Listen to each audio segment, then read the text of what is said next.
So, what are the topics in the step 5? In this step 5, we will learn what is the access modifiers and what is the assembly. By using the assembly, we can give the reference from one project to other project, and by using the assemblies, how we can make a relationship between to the one project to the another project here, and access modifiers, how we are going to apply it to the methods. Generally, access modifiers are the 5 types in the C#.NET: private, protected, internal, and public.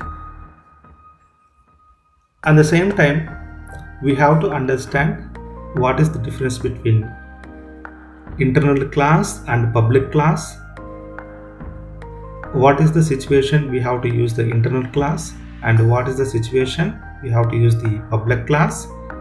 We will differentiate between these two classes in this step 5.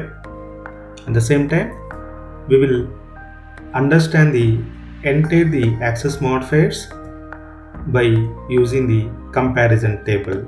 So all these concepts we will cover in this step 5.